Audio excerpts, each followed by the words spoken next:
Meus amados, é sempre um momento muito propício em nossas vidas, quando nós olhamos e podemos agradecer a Deus. Agradecer pelas nossas colheitas, agradecer pelos nossos campos, agradecer pelas nossas oportunidades. No passado, nas igrejas do interior do Brasil, o culto de ações de graças muitas vezes é comemorado como é comemorado nas igrejas nossas, as primeiras igrejas nossas lá nos Estados Unidos. As pessoas traziam parte da colheita para dentro da igreja. Era um momento muito especial de ver os frutos que o campo produzia, e à medida que aqueles frutos eram apresentados, era um momento de gratidão a Deus, dizendo que Deus abençoa o fruto. A data é muito propícia no Brasil, a data escolhida para o culto de ações de graças. É o período que nós estamos lançando a terra, a semente. Nós estamos preparando as nossas lavouras. Eu tenho andado muito pelo interior do Brasil e tenho acompanhado os nossos campos pelo Brasil afora. E agora é hora de nós prepararmos os nossos campos. Preparar os nossos campos para lançar a semente. Então nós estamos agradecendo a Deus pelo fruto que Deus há de nos dar e o fruto que Deus já nos deu na sustentabilidade das nossas vidas. É um momento profundo de gratidão. E quem conhece propriedades agrícolas sabe como que isso funciona, esse interior nosso e dessa parte de nossas vidas.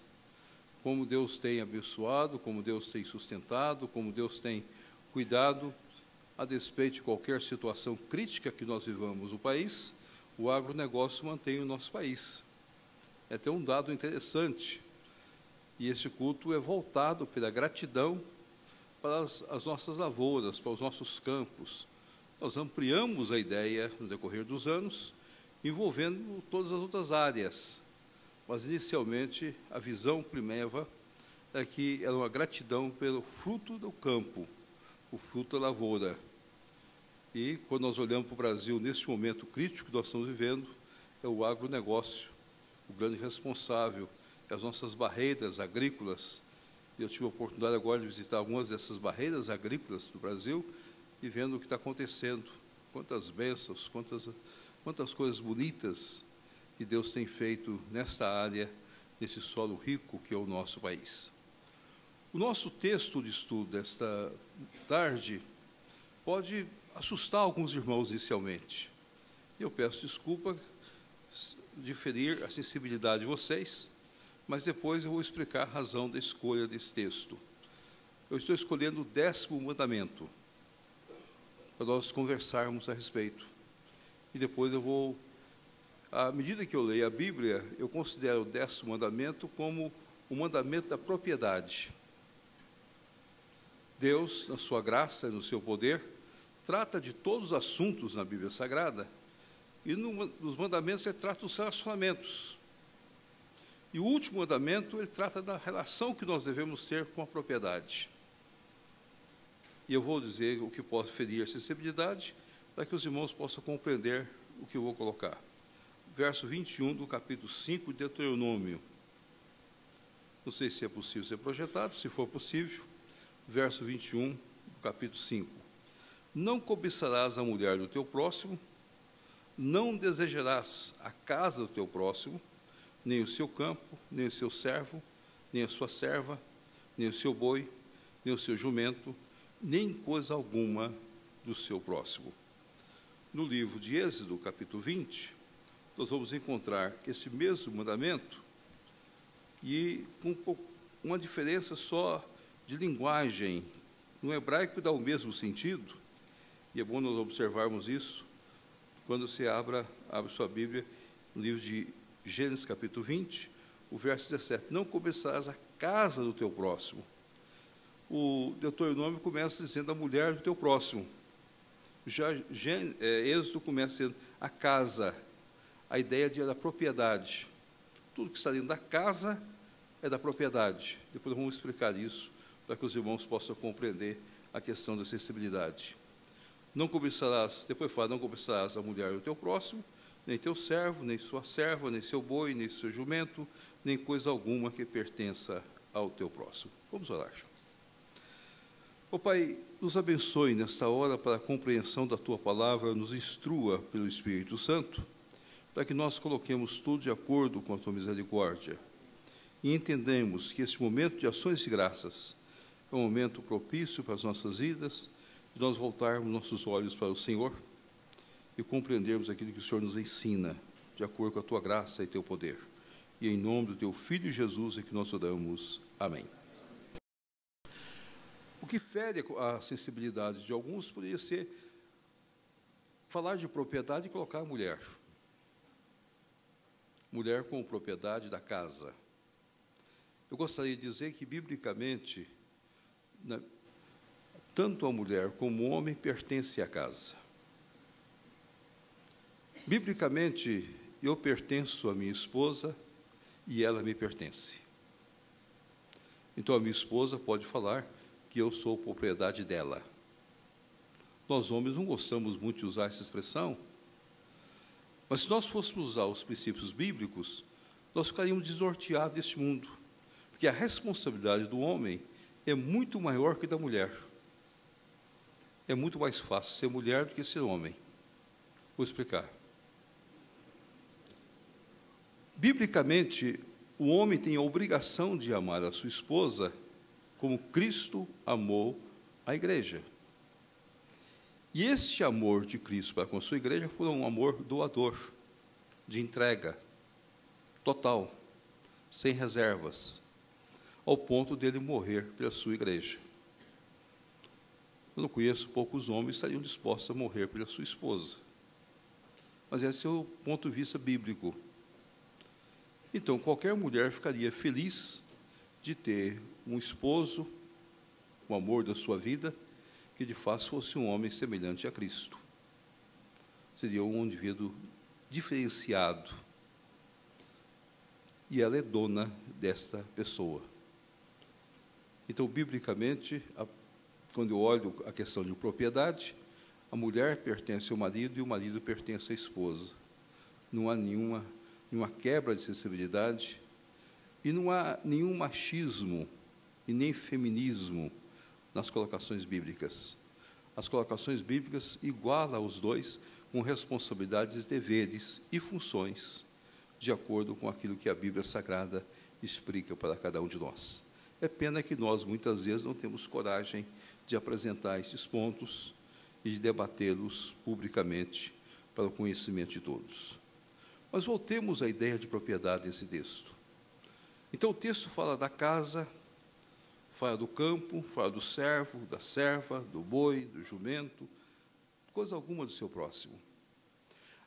E nós estamos num momento de ações de graças. Nós estamos agradecendo a Deus por tudo aquilo que Deus tem dado a nós. E aqui há 3 questões que eu gostaria de levantar para os irmãos. A primeira delas, ações de graças por tudo aquilo que Deus faz, é o momento de nós dizermos: eu reconheço que tudo que eu possuo, tudo que eu tenho, vem das mãos de Deus. Deus estava construindo a nação. O povo estava em construção. E Deus queria estabelecer leis que pudessem mostrar relacionamento do povo, em todas as áreas. E queria que o povo entendesse que tudo que o povo iria possuir vem de Deus. Todas as coisas vêm de Deus. Não era simplesmente o ato de não matar, respeitar a vida do outro, o ato de não adulterar, respeitar o compromisso do outro, o ato de não roubar, respeitar a propriedade do outro, mas agora é de fato cada um compreender que aquilo que ele possui vem de Deus. E eu não preciso o que é do outro.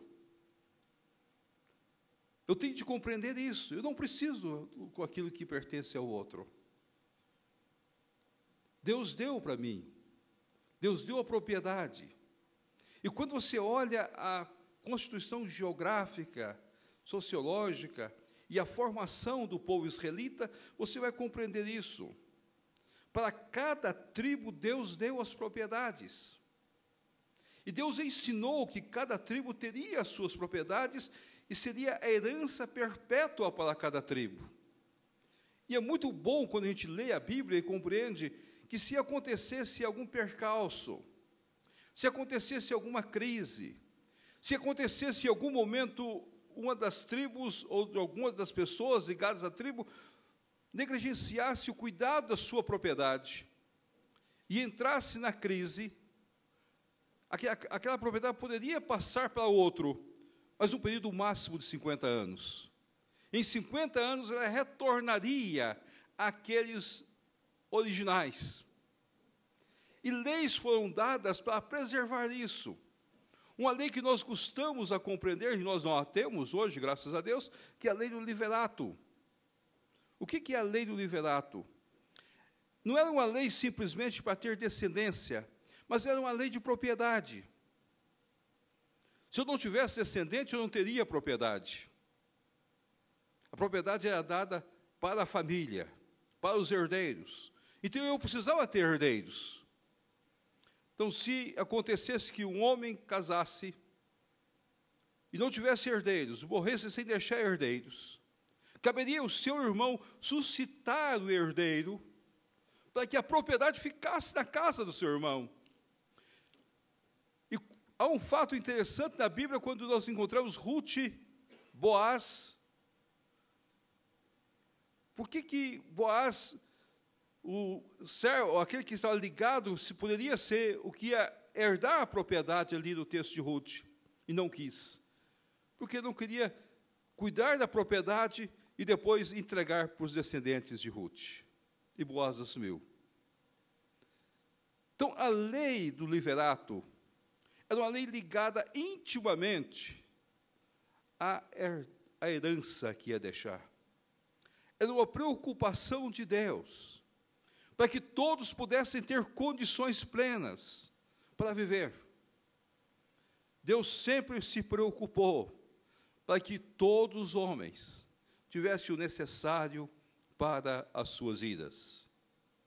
E por isso há leis muito específicas na Bíblia a respeito do cuidado do pobre, daquele que necessita, daquele que passa por crises.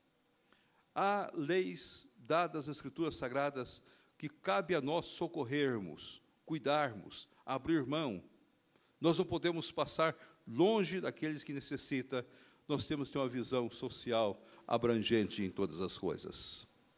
Então, a primeira coisa que eu gostaria de deixar para os irmãos, esse mandamento leva-nos a entender que ações de graças, porque Deus é que deu tudo para nós. E o ato de Deus ter dado para nós a nossa herança é o ato que deve ser o ponto central das nossas vidas. É pena que nós temos perdido isso no decorrer da história. E mesmo hoje nós perdemos muitas vezes isso. Nós achamos que nós temos as coisas porque nós trabalhamos. No conceito calvinista, trabalho não é símbolo de aquisição. Trabalho é assumir compromisso com a sociedade. A aquisição vem de Deus. Muda completamente a tônica.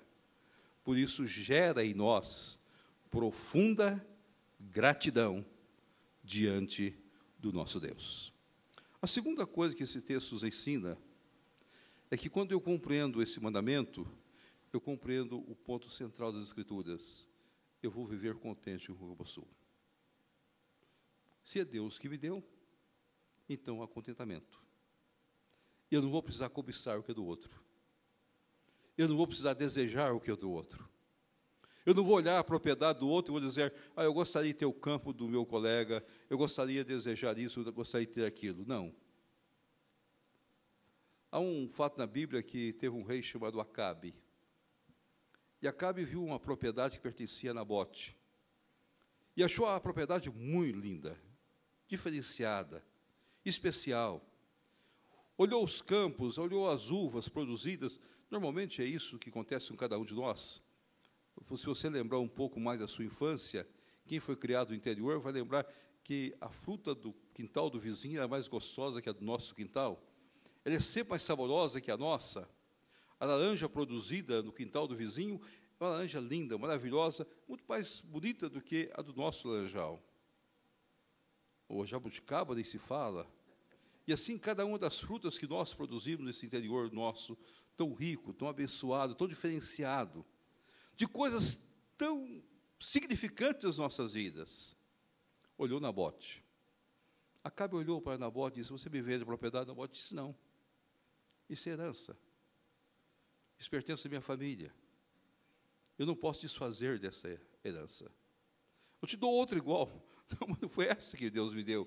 Eu não posso desfazer, eu tenho obrigações. Como resolver este problema? A esposa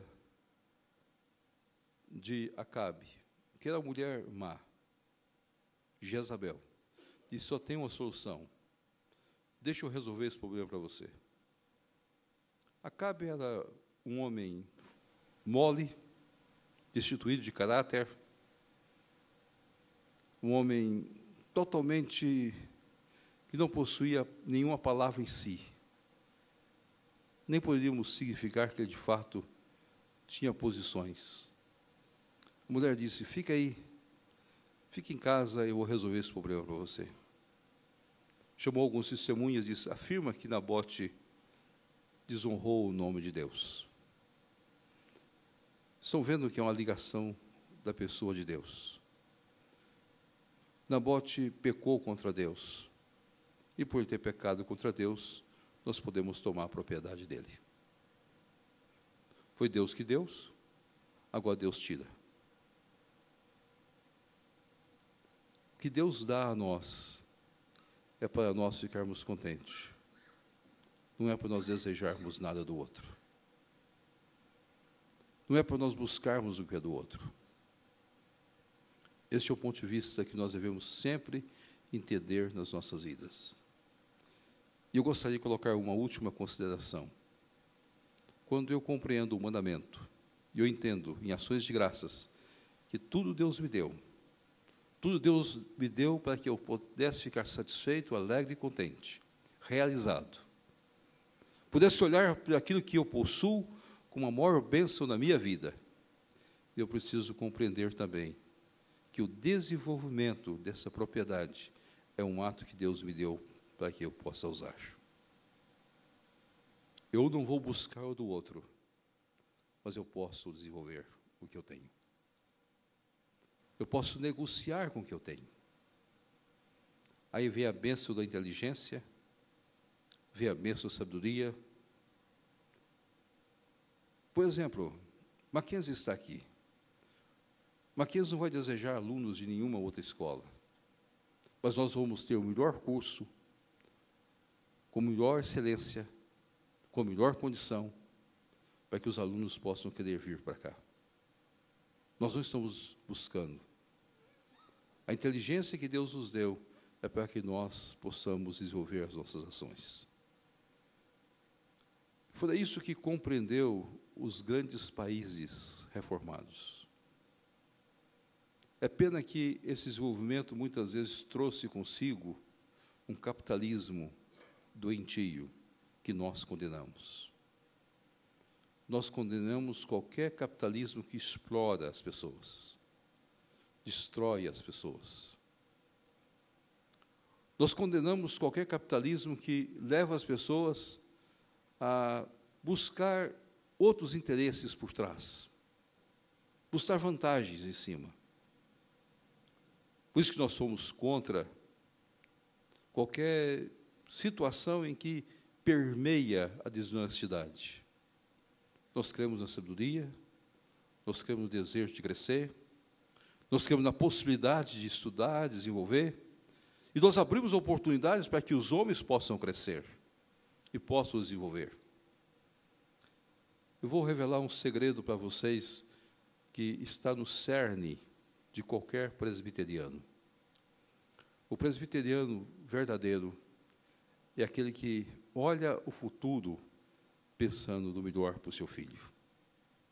Se ele morou em casa de chão batido, ele quer que seu filho more em casa, pelo menos cimentada. E o filho que é presbiteriano, olhando para o chão, agora para o cimento, ele quer uma casa com ladrilho. E o filho do seu filho, que vê a casa com ladrilho, ele agora quer olhar uma casa com granito. E assim por diante. Sempre pensando no desenvolvimento.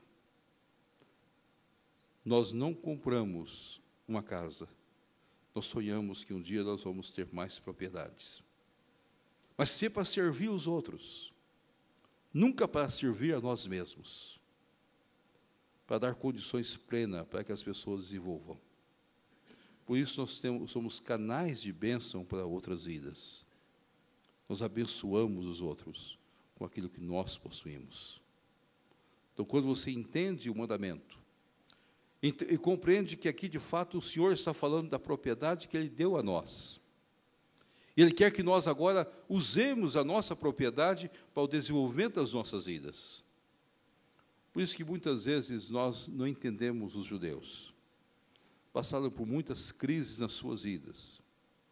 Passaram por muitas lutas, foram perseguidos, foram trucidados em muitos momentos da história. Mesmo nas próprias Escrituras nós vamos encontrar isso. E é interessante que o profeta Ageu usa uma expressão que nós, muitas vezes, quando lemos as Escrituras, nós não queremos aceitá-la. Vocês estão no cativeiro, vocês vão ficar 70 anos no cativeiro e vão voltar do cativeiro. O templo foi destruído, o grande templo construído por Salomão foi destruído. Não há mais o templo de Salomão, mas o templo que vocês vão reconstruir. A glória dele será maior que a glória de Salomão. A ideia presente de desenvolvimento. E nós muitas vezes não queremos pensar nisso. É olhar o mundo de uma maneira diferente. Por isso que os judeus foram trucidados, perseguidos, mas continuam hoje comandando o mundo econômico do mundo inteiro. E nós, presbiterianos, somos herdeiros de uma cultura nesta área. É pena que nós deixamos de lado os nossos grandes princípios. É um desenvolvimento com sustentabilidade. É um desenvolvimento com apoio aos outros. Por isso que no germe do Mackenzie está a bolsa de estudo. Por isso, na visão nossa, os direitos e os privilégios são iguais. Por isso que quando nós entramos numa comunidade, nós não entramos simplesmente por entrar numa comunidade. Nós entramos para melhorar a vida daquelas pessoas que estão na comunidade. Eu conheço bem essa realidade por causa do ministério que eu tenho exercido. Há 41 anos tenho sido pastor de comunidades de periferia, que luta com a mesma crise, os mesmos sonhos, os mesmos desejos. E há 41 anos, nós fizemos projetos de formar moços e moças para mudar a realidade de regiões. E há 41 anos, nós temos tido o privilégio de ver moços e moças assumindo outras posições. Essa é a obrigação nossa. O que Deus deu a nós, deu para nós desenvolvermos a nós mesmos e aos outros. Isto é ações de graças. Ações de graças é reconhecer que tudo o que nós temos vem de Deus. É reconhecermos que tudo o que nós temos é para a alegria completa nossa. Eu estou satisfeito com o que eu tenho. Estou realizado. É reconhecermos que tudo o que nós temos é para o desenvolvimento nosso, dos outros, para a glória de Deus, para o louvor do Senhor. Tudo é propriedade de Deus. Que Deus nos abençoe. Amém.